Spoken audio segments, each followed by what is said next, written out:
नमस्कार दोस्तों, स्वागत है आप सबका भद्रा आईएएस एकेडमी में। आज का डेट है 7 सितंबर 2023 एंड करंट अफेयर्स के न्यूज एनालिसिस के डिस्कशन में मैं शुभदीप आप सभी का स्वागत करता हूं। चलिए, सबसे पहला आज हम लोग जो न्यूज डिस्कस करने वाले हैं ये असम ट्रिब्यून से लिया गया है। जी हाँ, असम ट्रिब्यून की अगर बात करें तो यहाँ पे बात की गई है अमृत वृक्ष आंदोलन के रिलेटेड, राइट। क्योंकि अमृत वृक्ष आंदोलन जो कि अभी होने वाला है, इसमें कहा जा रहा है दैट असम गवर्नमेंट बहुत सारे गिनीज रिकॉर्ड्स बनाने वाली है, right. So basically this is not the first time that Amrit Vriksh Abhiyan is being going on in Assam.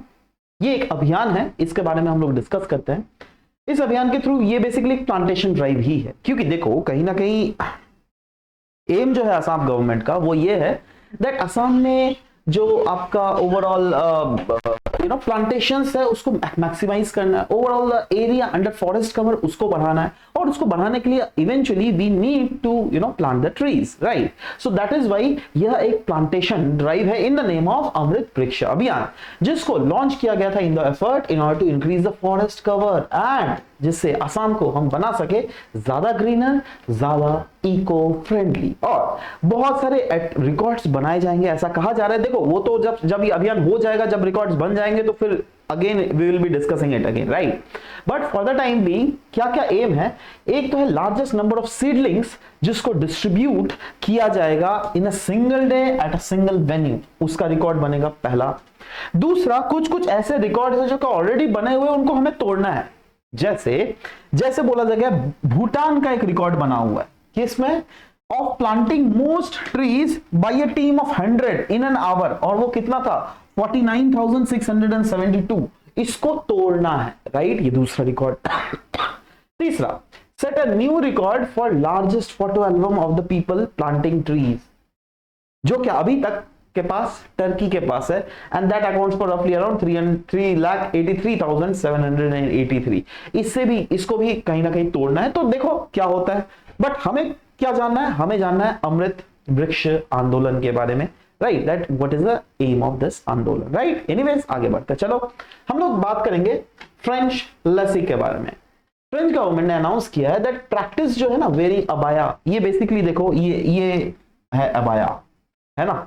तो इनको वेयरिंग को बैन किया गया in the state run school.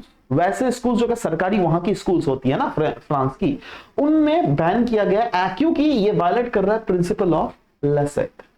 तो सवाल होता है ये प्रिंसिपल ऑफ लेसेट होता क्या है फ्रांस में, और क्या इस प्रिंसिपल को देखकर क्या कोई अलग जो नेशंस है जो बेसिकली डेमोक्रेटिक नेशंस है which are not autocratic nations, क्या उससे कुछ सीख सकती है, क्या इंडिया को भी इससे कुछ लेसन लेने की जरूरत है। चलो वो तो बात की बात है, बट अगर हम लोग देखते हैं फ्रेंच लेसेट ये है क्या। देखो लेसेट ये एक फ्रेंच प्रिंसिपल है ऑफ सेक्युलरिज्म। जैसे इंडिया में सेक्युलरिज्म है ना, वैसे फ्रांस में भी सेक्युलरिज्म है। बट यहां पे क्या बोला जाता है फ्रेंच लेसेट के अंदर, that there is a complete separation of religious values and the public sphere. Religious value को पब्लिक स्फीयर से बिल्कुल ही सेपरेट किया गया है, एंड इसका एम्फसाइजेशन है on promotion of secular values जैसे लिबर्टी, जैसे इक्वालिटी, फ्रैटर्निटी। यही एम्फसाइज कर रहा है हमारा फ्रेंच लेसेट। नेक्स्ट हम लोग बात करेंगे गुजरात डिक्लेरेशन के रिलेटेड। देखो गुजरात डिक्लेरेशन इंडियन एक्सप्रेस का ये न्यूज था, जहां पे हम लोग बात कर सकते हैं that what is Gujarat declaration, why what was it there in news. Now आपको पता होना चाहिए दैट दुनिया का पहला WHO traditional medicinal global summit 2023 हुआ था, उसके तहत ही गुजरात डिक्लेरेशन को अडॉप्ट किया गया है। अब गुजरात डिक्लेरेशन एम्फसाइज करता है दैट दुनिया जो है कहीं ना कहीं कमिटमेंट कर रही है in order to harness the potential of traditional medicines for betterment of health and wellbeing world wide. क्योंकि देखो ट्रेडिशनल मेडिसिन बहुत ज्यादा इंपॉर्टेंट है अगर आप मानिएगा तो, क्योंकि आप अगर देखोगे पोस्ट कोविड सिनारियो अब तब तक कहीं ना कहीं देखा गया था दैट इम्यूनिटी एक बहुत इंपॉर्टेंट फैक्टर है, और इम्यूनिटी बाहर का दवाइयां का टैबलेट खा खाकर आप इम्यूनिटी को 100% गेन करना is not that possible, right. उसके लिए आपका इनर स्ट्रेंथ होना चाहिए, और इनर स्ट्रेंथ को प्रॉपरली अगर आपको हार्नेस करना है then yes it is very much required that traditional medicines या फिर ट्रेडिशनल प्रैक्टिसेस जो क्या होता है उन चीजों को हमें फोकस करना पड़ेगा। और इसीलिए पोस्ट कोविड सिनेरियो में अगर देख लीजिएगा this is the first time that WHO traditional medicine global summit is occurring, and इसी में ये डिक्लेरेशन अडॉप्ट किया गया जिसको हम लोग बोल रहे हैं गुजरात डिक्लेरेशन। ठीक है ना। गुजरात डिक्लेरेशन की आउटकम्स हम लोग देखने वाले हैं। जैसे सबसे पहला बोला गया commitment to indigenous knowledge, biodiversity and traditional medicine. दूसरा, emphasis is on rigorous scientific methods, जिससे होलिस्टिकली हेल्थ अप्रोचेस को हम लोग डिटेल कर सके, राइट। तो उसके तहत हमें साइंटिफिक मेथड्स के आधार पर करना पड़ेगा, ऐसा नहीं दैट हाँ कोई सुपरस्टिशियस मेथड नहीं है ना। नेक्स्ट, कोलैबोरेशन हमें करना पड़ेगा वेरियस रीजन्स के साथ, various disciplines and stakeholders, जो कि ग्लोबल हेल्थ, जिससे ग्लोबल हेल्थ बेनिफिट्स को और भी ज्यादा हम लोग वर्ल्ड वाइड प्रमोट कर सके। यही नहीं, हमें इंटीग्रेट करना पड़ेगा ट्रेडिशनल कॉम्प्लीमेंट्री इंटीग्रेटिव मेडिसिन को, किसमें, नेशनल हेल्थ पॉलिसीज और सिस्टम्स में, which is of course based on research of course. Next is regulation, और फॉर्मली हमें यूटिलाइज करना पड़ेगा scientifically proven traditionally complementary integrative medicine product और प्रैक्टिसेस को स्टैब्लिश करना पड़ेगा हमें global network of this traditional complementary integrative medicine, है ना। और ऑफ कोर्स जो ये हमें ग्लोबल नेटवर्क सेटअप करेंगे, that should be based on the data collection, मतलब it should make sure that proper data collected हो, राइट, 100%। नेक्स्ट इज ऑर्गेनाइज, ये किया जा रहा है बाय WHO और उसको को होस्ट किया जा रहा है हमारे इंडिया में मिनिस्ट्री ऑफ आयुष के द्वारा। नेक्स्ट आगे बढ़ते हैं, हम लोग बात करेंगे गृह 4 नॉर्म्स के बारे में। गृह 4 नॉर्म्स अभी देखो क्यों न्यूज में था, क्योंकि इंडिया आर्मी का जो थल सेना भवन दिल्ली में बन रहा है वो कंफर्म कर रहा है गृह 4 रेटिंग को। तो सवाल होता है ये गृह रेटिंग है क्या। देखो, यह एक नेशनल रेटिंग सिस्टम है जो क्या इवेल्युएट करती है दैट इन्वायरमेंटल परफॉर्मेंस कोई भी बिल्डिंग का कैसा है, उसको होलिस्टिकली मेजर करके बोलती है। एंड ये कहीं ना कहीं डेफिनेटिव स्टैंडर्ड प्रोवाइड करती है as to what constitute green building.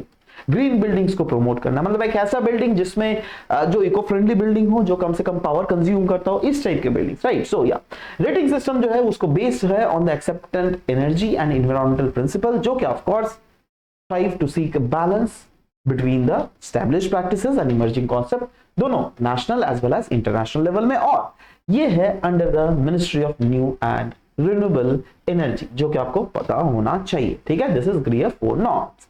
Next हम लोग बात करेंगे ड्रोन के बारे में जिसका नाम है AG365S ड्रोन। रिसेंटली जो ये AG365 ड्रोन है ऑफ मारुत ड्रोन एक कंपनी है which is based on Hyderabad India.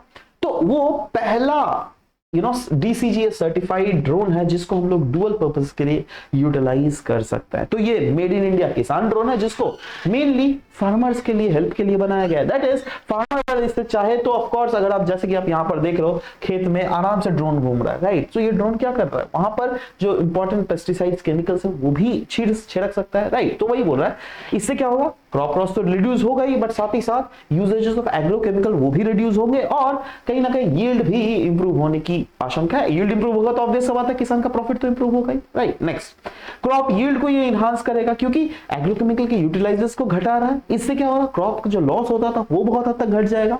यही नहीं, ये एक मल्टी यूटिलिटी एग्रीकल्चरल ड्रोन है जिसका जो कि स्मॉल कैटेगरी में लाई करता है। स्मॉल कैटेगरी वो कैटेगरी होता है जिसमें 25 किलोग्राम से कम का ड्रोन उसके कैटेगरी में बोला जा रहा है, राइट। इनफैक्ट अगर इस ड्रोन के बारे में बात करें तो ये फ्लाइट एंड्योरेंस अगर देख लीजिएगा 22 मिनट का कंटिन्यूअसली ये काम कर सकती है।